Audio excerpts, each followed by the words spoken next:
I remember in 2016 looking at buying an apartment for the first time in the city of Oakville, Ontario, Canada. At this time I was working in Toronto while also doing YouTube on the side, and I thought that if I saved up for a few more months, I would go ahead and buy an apartment. Funny enough, I remember the exact apartment I wanted to buy. It was on Lakeshore, it had a lake views, it was a 1-bedroom with a den, new construction, and was being sold for around $330,000. Now, I ended up not purchasing that apartment, but I just checked at how much this 1-bedroom with a den cost today, 8 years later. Do you want to take a guess? Well, under normal circumstances over 8 years, the value of the apartment would increase 3% per year, which would make it worth around $418,000 today. However, today, this exact apartment, the exact unit, is now selling for $730,000. Essentially for a 1-bedroom condo. You would need $146,000 saved up for the down payment on this place today and have a household income of over $150,000. That income would put you into the top 10% of all household income earners in all of Canada. So that got me thinking about this. In 2016, a single male fresh out of university with a fairly good job working in real estate in Toronto could theoretically afford this place, making an above average income with some good savings, but again, I wasn't making that much, it was nothing special. But now, it requires you to either be a top 2% income earner if you are trying to buy this place on your own, or a top 10 household income if you want to buy this place with a partner. So I know you've probably heard about Canada's real estate issue before, and all around the world this is happening. It's just in Canada it seems to be the worst by quite a bit. But this video is not about housing. It's about Canada's economy, its horrific economy, and how pretty much within the span of a decade Canada has gone from one of the most prosperous countries in the world to one that officially, as of today, has gone through a lost decade.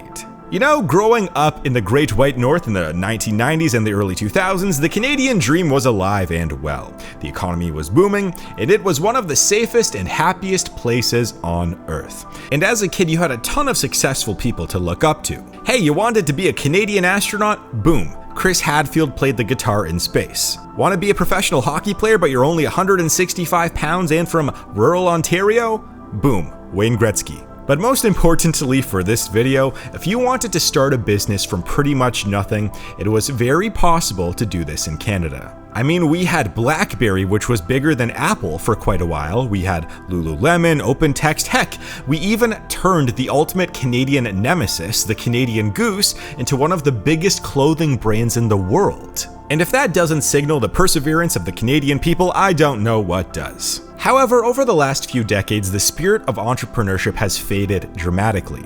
In the year 2000, about 3 out of every 10 Canadians were entrepreneurs. Today, despite all of those people selling crystals with entrepreneur in their bio on Instagram, well, only 1.3 out of every 1,000 Canadians are entrepreneurs, according to the BDC. That's a fall off of over 50% in the last 24 years. In fact, despite Canada having 12 million more people today than it did 24 years ago, there are actually 100,000 less entrepreneurs today than 24 years ago.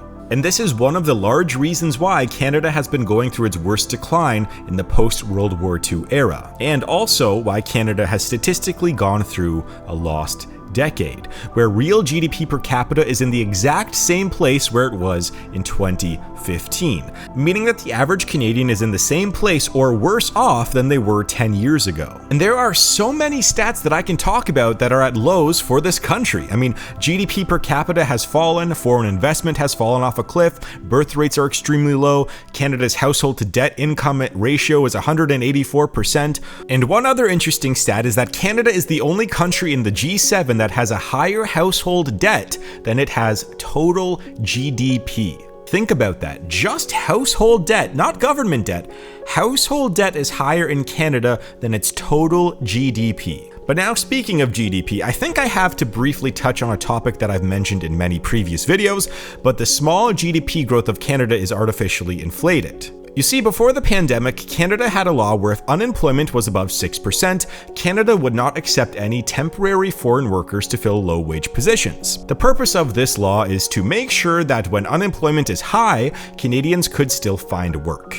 It was also to ensure that wage growth happens and that the labor market isn't tilted towards large corporations. However, on April 30th of 2022, Canada abolished this law and had pretty much an uncapped foreign worker system. So that's why Canada's population in 2021 was just under 37 million, and just 3 years later it is 42 million. By the end of this year, Canada may have seen a 14% increase to its population in just 36 months. And all of this immigration is great for large corporations looking for cheap labor and having thousands of applicants per job listing. It's also great to artificially pump up those GDP numbers before an election. But this also means that wages will not increase because now corporations will prey on the most desperate people who need work to stay in a foreign country. The irony is that even during a time when unemployment is over 8% in cities like Toronto, thousands of businesses, including many large corporations, are asking the government to hire foreign workers because they can't find any Canadians. So why couldn't these businesses hire Canadians? Well, they probably could have. It's just cheaper to hire foreign workers. But let's just say that there was a real labor shortage and that it wasn't made up by large corporations and politicians. And let's say that a restaurant like Tim Hortons actually couldn't find a single person to hire as a cook in Toronto. Why would that be? Well, let's do some math. The minimum wage in Ontario is just over $17 an hour, but it's $16 an hour for international students. However, the current minimum living wage in Toronto is estimated to be at around $25 an hour.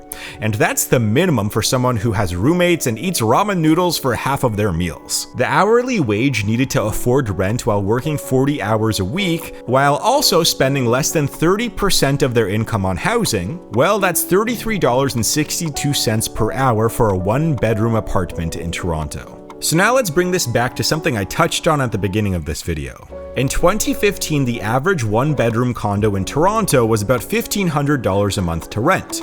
9 years later, that number has nearly doubled to $2,700 a month. The irony is that 9 years ago, even if you were making $15 an hour, you could theoretically rent a one-bedroom apartment, pay for food, transportation, and just get by in Toronto. But now, even with $17 an hour, with how high costs have gotten, you can't even consider applying for an apartment rental by yourself. So unless you are willing to live in a 2-bedroom apartment with 4 people or are willing to live with your parents or in a basement with 10 other people, Canadians physically cannot afford to take minimum wage jobs because they cannot afford to feed themselves on their own if they do. But 9 years ago, this was possible. Not comfortable, but possible. So when I hear people in the media talk about how young people don't want to work, or don't want to work their way up through a company, or won't take low-paying jobs like their parents did, it's not a won't, it's more of a can't. Canadians can no longer afford to take these jobs if they want to have any decent standard of living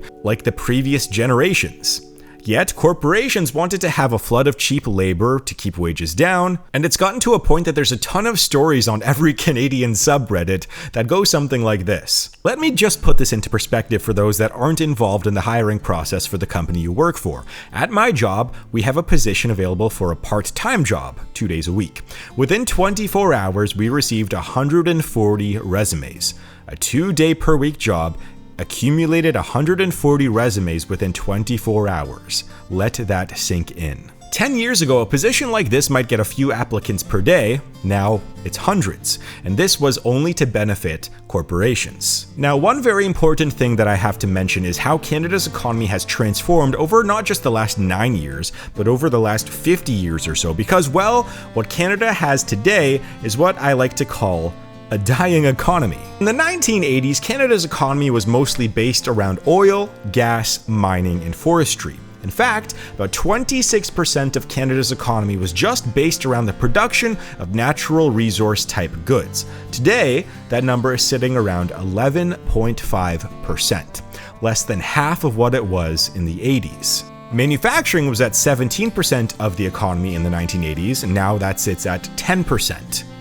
Back in the 80s, nearly 5% of Canada's economy was agriculture. Today, that is just 1.6%, about a third of what it used to be. So what happened? why did Canada used to export resources and produce things and grow things, and now it just doesn't? Well, this is from a combination of things like globalization, cheap overseas manufacturing by Canadian companies, restrictions on Canada's natural resource extraction, an aging population, and a litany of other problems. But where did all of that economic activity from the 1980s go? Well, it went to 4 things. Number 4 is information technology. That's fine. Number 3 is healthcare because of the rapidly aging and growing population.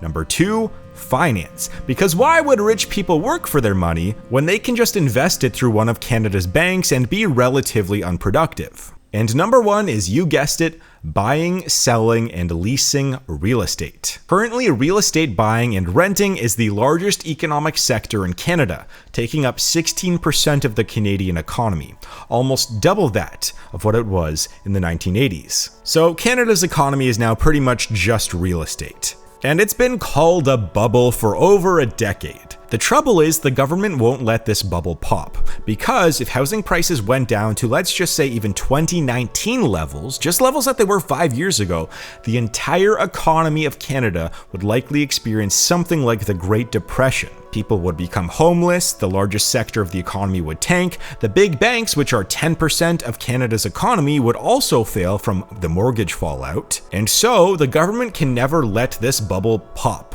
No matter how many articles you hear or how many YouTube videos you see, not a single political party in Canada wants housing prices to come down drastically. They want them to stabilize but never go down. You know, I make one of these kinds of videos on Canada about twice a year. It's a way for me to let out my frustrations with the direction of the country that I thought I was going to stay in forever. But now, myself along with many other young Canadians do not want to live in this country anymore. A lot of business owners are already leaving Canada, and I soon, myself, may follow. It gets to a point where young adults like myself do not want to live here anymore. But maybe I'll expand on my moving plans in another video. But for now, this is my biannual Canada rant. I hope you enjoyed it. I'll see you guys in my next video.